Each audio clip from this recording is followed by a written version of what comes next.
The victim of an attempted sexual assault last year telling her story for the first time tonight. The man who tried to rape her before shooting her in the head facing a judge next week after pleading guilty.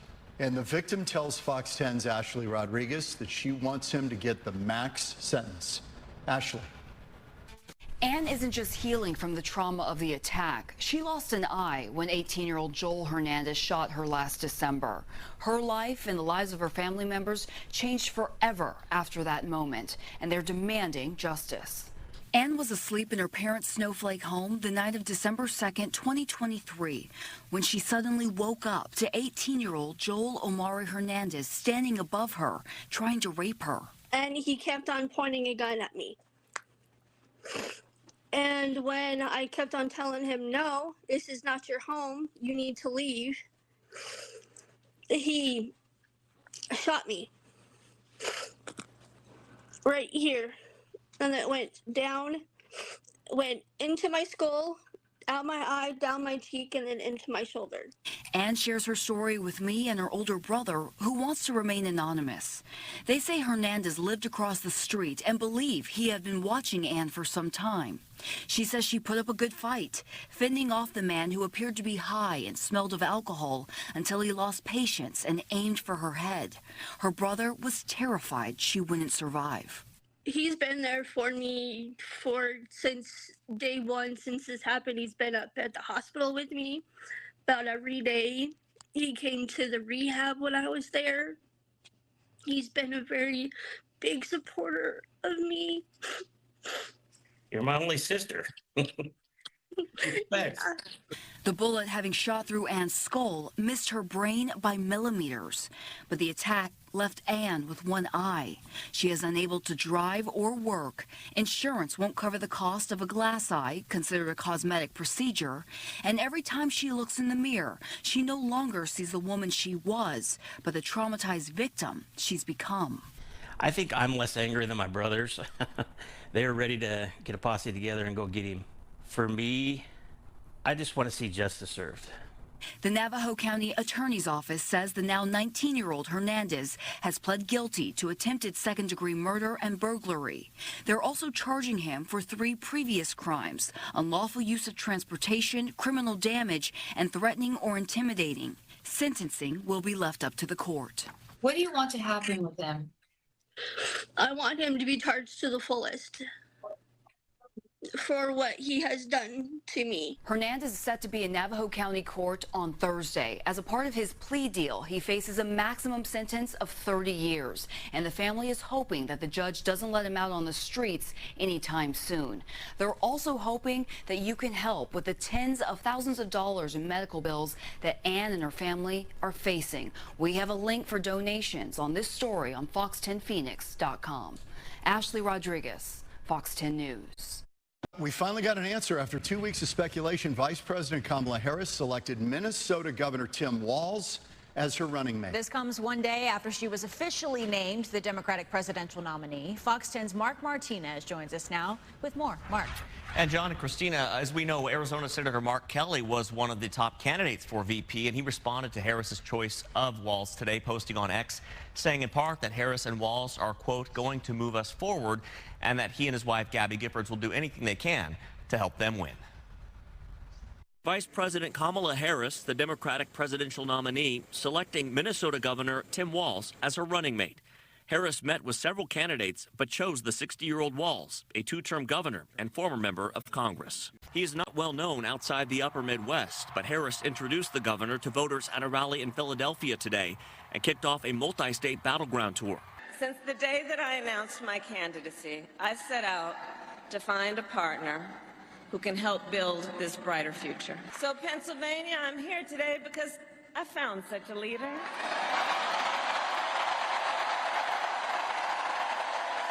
Governor Tim Walz of the great state of Minnesota. For 24 years, I proudly wore the uniform of this nation. The National Guard gave me purpose.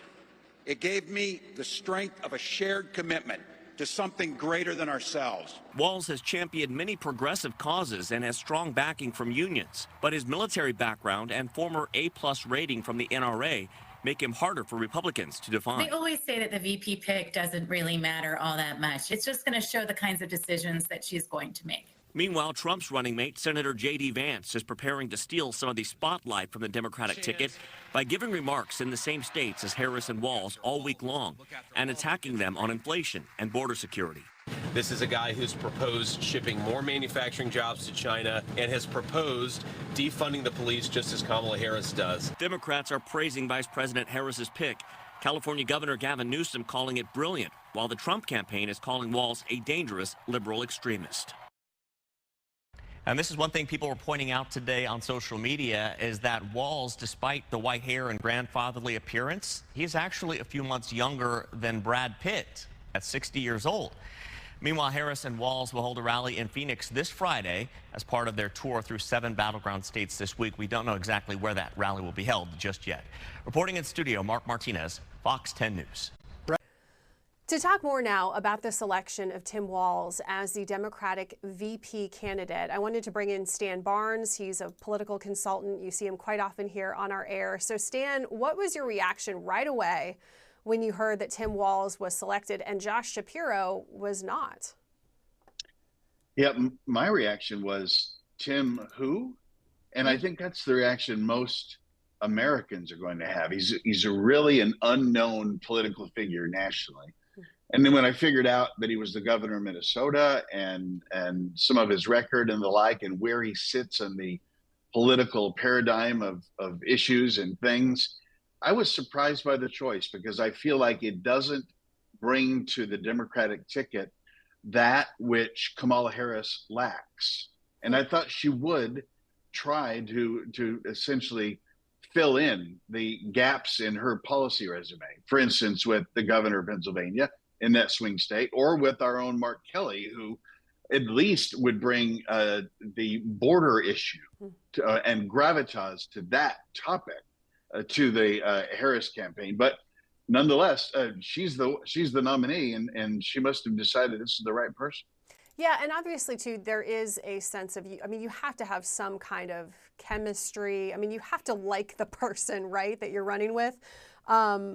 I mean, some might argue that John McCain, I don't know if he probably had that with Sarah Palin, right? I mean, we know how that ended up.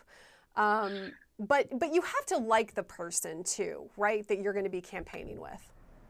You do. In fact, I read a Washington article that essentially asserted that when everything was in the balance about the decision, that Kamala Harris decided she just simply liked this governor, that they click in person, that they sing from the same sheet of music.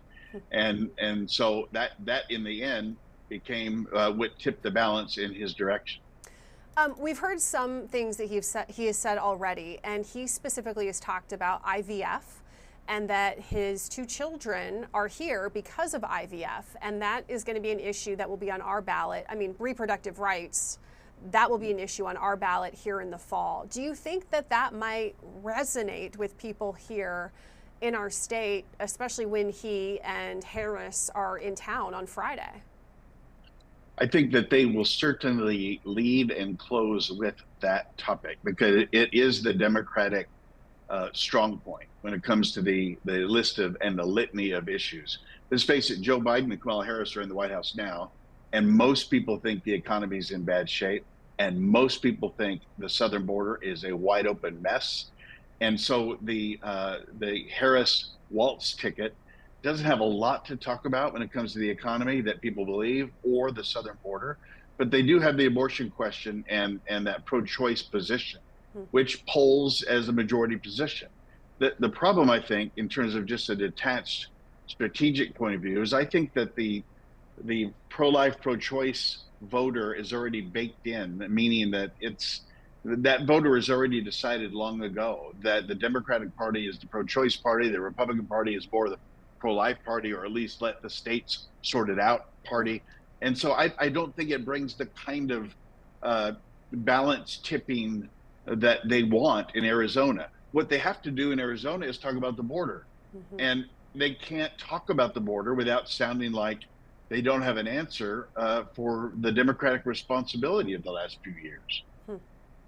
Yeah, I mean, and I'm sure that they're going to be bringing up the deal that, you know, was not passed and that was killed, and Yes. and that's how they're going to handle it, right? That is right. I mean, that's exactly right. There was a bipartisan deal that would address some of the border issues. It's been painted as by Democratic consultants as the nirvana answer to solve all our problems at the border, and that Donald Trump personally cratered it. Whether that's true or not, we'll let voters decide. But that's how they remedy their problem politics on the southern border issue.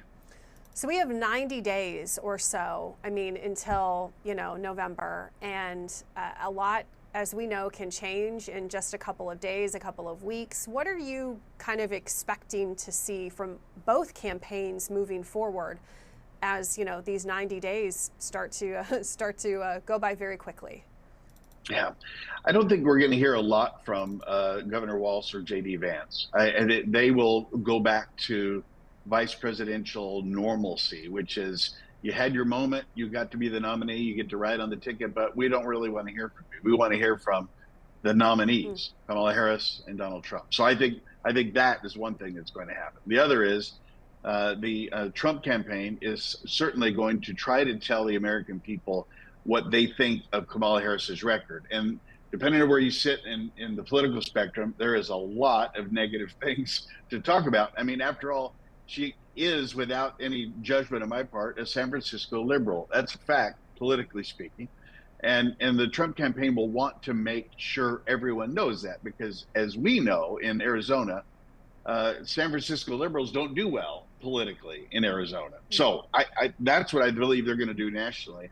On the other side, it's going to be the Harris campaign reminding voters that they don't like Donald Trump, and that there might be a certain chaos factor with Donald Trump, and that Trump himself is probably going to help out with that because he's going to continue to be Donald Trump and say things that upset a lot of people, and so the cars will crash into one another in November with those two big messages: the chaos candidate of Donald Trump, or the liberal candidacy of Kamala Harris.